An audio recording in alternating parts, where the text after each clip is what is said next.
नमस्कार, 9 की 9 खबर देख रहे हैं आप। आपके साथ मैं हूं शिप्रा झा। बुलेटिन की शुरुआत करेंगे बड़ी खबर के साथ। बड़ी खबर नालंदा से है, जहां एटीएम से कैश की लूट हुई है। बदमाशों ने एटीएम तोड़ा है और उससे कैश निकालकर फरार हो गए। साथ ही मशीन को तोड़कर वहीं फेंक दिया है। खुदागंज थाना बाजार की एक घटना बताई जा रही है। एटीएम में कितने कैश थे, अभी तक इसका खुलासा नहीं हो पाया है। फिलहाल बैंक अधिकारी इस पूरे मामले की जांच कर रहे हैं। और इस खबर पर अधिक जानकारी के साथ हमारे सहयोगी अभिषेक जुड़े हुए हैं। अभिषेक, क्या कुछ और जानकारी इसमें हाथ लग पाई? क्या पता चल पाया कि एटीएम के अंदर कितने कैश थे? जी बता दो कि फिलहाल यह स्पष्ट नहीं हो पा रहा है कि कितना उसमें राशि थी, लेकिन जिस तरह से जो घटना का अंजाम दिया गया है, एक तरह से कहा जाए तो सत्यानामा रूप से जो घटना का अंजाम दिया गया है, क्योंकि बिना ताला तोड़े हुए और बिना शटर काटे हुए जिस तरह से एटीएम मशीन उखाड़ कर ले गए हैं, और खास करके पुलिस को भनक तक नहीं लगी, क्योंकि पुलिस रात भर कहती है कि गश्ती करते हैं, तो आखिर कैसे इस तरह की घटना घटी है, ये भी सवाल खड़ी हो रही है। फिलहाल जिस तरह से घटना हुई है उससे स्थानीय लोगों में थोड़ा लोगों का सवाल है कि पुलिस की गश्ती सही ढंग से नहीं हो पा रही है। तो देखिए, जिस तरीके से लेकिन आप बता रहे हैं, और हम आपसे ये भी जानना चाहेंगे अभिषेक कि ये जो एटीएम है वो कहां पर स्थित है? क्या वो कोई सुनसान इलाके में है या बिल्कुल पॉश इलाके में?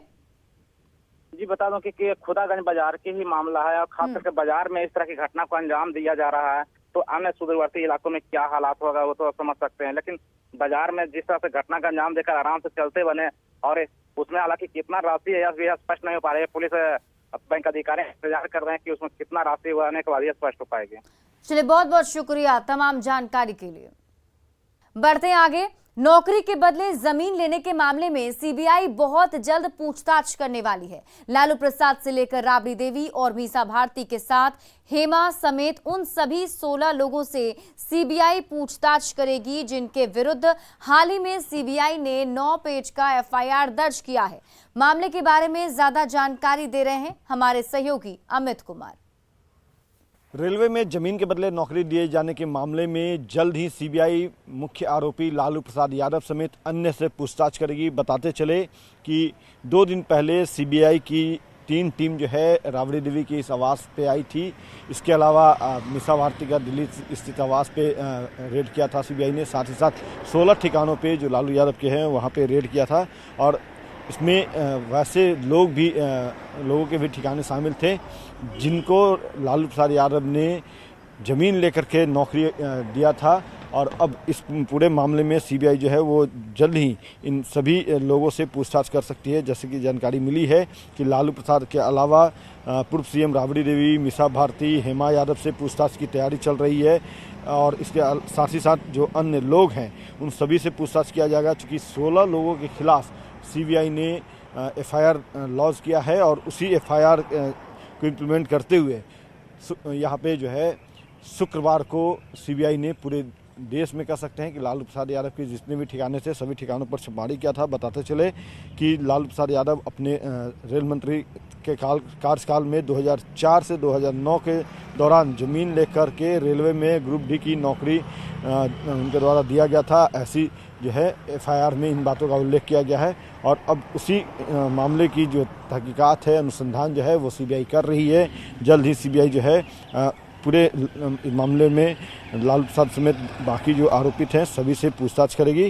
पूछताछ के आधार पे आगे की जो कानूनी कार्रवाई है वो किया जाएगा। लेकिन सबसे बड़ी बात है कि देखा जाए तो जिस तरह से ये पूरा मामले को लेकर के सियासत भी हो रही है, आरजेडी के समर्थक जो हैं वो सत्ताधारी दल केंद्र सरकार पर निशाना साध रहे हैं, लेकिन सीबीआई के अधिकारियों का कहना है कि ये एक कानूनी कार्रवाई है, और उसी कानूनी कार्रवाई के तहत अब जल्द ही लालू प्रसाद यादव और राबड़ी देवी, मीसा भारती, हेमा के अलावा बाकी जो लोग हैं जिन्हें नौकरी लालू प्रसाद यादव ने दिया है उन सभी से पूछताछ किया जाएगा। कैमरा पर्सन दीपक के साथ अमित कुमार, न्यूज़ 18 पटना। केंद्र सरकार ने उत्पाद शुल्क में बड़ी कटौती करने का फैसला किया है। वित्त मंत्री निर्मला सीतारमण ने खुद ट्वीट करते हुए बताया कि पेट्रोल पर उत्पाद शुल्क में 8 रुपए की कटौती की जाएगी और डीजल पर 7 रुपए उत्पाद शुल्क घटाया जाएगा। मोदी सरकार के इस फैसले के बाद अब पेट्रोल 9.5 रुपए सस्ता हो जाएगा, वहीं डीजल भी 7 रुपए सस्ता हो जाएगा। केंद्र सरकार की ओर से पेट्रोल और डीजल में एक्साइज ड्यूटी कम किए जाने का बीजेपी विधायक दल के नेता बाबूलाल मरांडी ने स्वागत किया है। साथ ही 7 महीने में 2 बार केंद्र सरकार की ओर से वैट घटाने के बाद झारखंड सरकार से भी पेट्रोल डीजल पर वैट घटाने की मांग की है, ताकि राज्य की जनता को भी राहत मिल सके। इसलिए मैं फिर उससे राज्य सरकार से विनती करता हूँ, आग्रह करता हूँ, जब केंद्र सरकार ने 6 महीना के अंतराल में 2 बार उत्पाद शुल्क को जनता के हित में घटाते हैं देश के प्रधानमंत्री नरेंद्र मोदी जी, तो राज्य के मुख्यमंत्री भी राज्य के हित में, राज्य की जनता के हित में अपने जो वेट लगाए, अपने जो टैक्स लगाए हैं पेट्रोल और डीजल में, उसको ये थोड़ा कम करें। मुझे लगता है उससे राज्य की जनता को बहुत भला होगी। और फिर से मैं देश के प्रधानमंत्री श्री नरेंद्र मोदी जी को और देश के वित्त मंत्री सीतारमण जी को बहुत बहुत बधाई इसके लिए। केंद्र सरकार की ओर से पेट्रोल डीजल के उत्पाद शुल्क में कमी को जेएमएम ने नाकाफी बताया है। जेएमएम ने नसीहत दी कि केंद्र को कम से कम 25 रुपए की कमी करनी चाहिए थी। हालांकि राज्य सरकार की ओर से वैट दर में कमी पर उन्होंने पल्ला झाड़ लिया। साथ ही कहा कि पहले केंद्र सरकार झारखंड का बकाया पैसा लौटाए, उसके बाद राज्य सरकार केंद्र से भी अधिक राहत देकर दिखाएगी। मैं मांग करता हूं आपके माध्यम से कि केंद्र सरकार के पास जो 1,36,000 करोड़ रुपया खनन मद में हमारा बाकी है, वो पैसा हमें दे दें, एक मुश्त दे दें। वो 8 रुपये कम किए हैं, तो मैं आपको दावे के साथ कहता हूं कि हम 16 रुपये कम कर देंगे। जितनी वैट जो राज्य सरकार इम्पोज करती है, हम लोग पूरा वेव कर देंगे। लेकिन हमारी जो हमारे अधिकार है, हमारा हक है, हमारा बकाया पैसा केंद्र सरकार अपने पास दबा के बैठी है, वो पैसा रिलीज कर दे, राज्य को दे दे।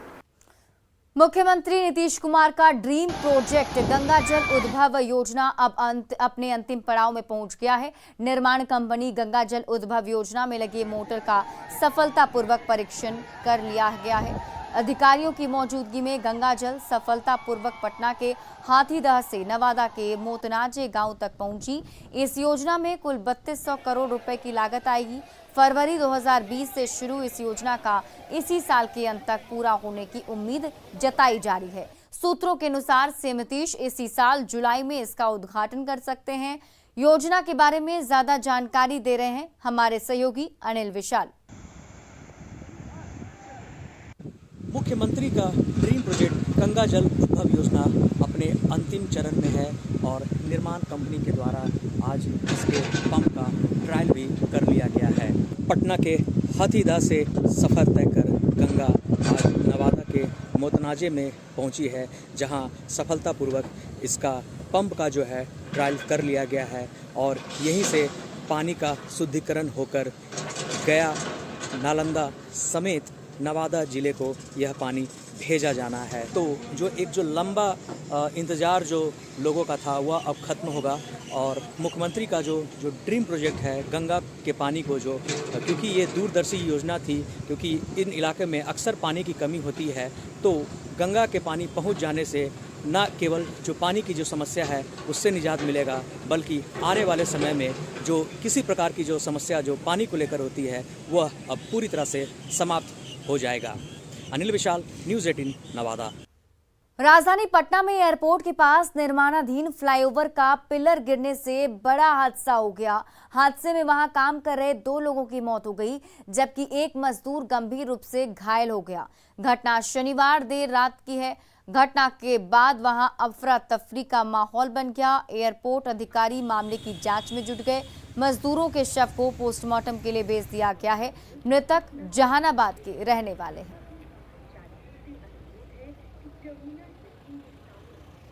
और इसी बीच पटना से एक बड़ी खबर आपको बता दें, मेड हत्याकांड का खुलासा हो गया है। बड़ी खबर आपको पटना से बता रहे हैं, जहां मेड हत्याकांड का खुलासा हुआ है। आरोपी दंपति को गिरफ्तार किया गया है। रेलवे का इंजीनियर गिरफ्तार किया गया है। इंजीनियर की नर्स पत्नी भी गिरफ्तार की गई हैं। रेलवे इंजीनियर के घर से ही शव मिला था।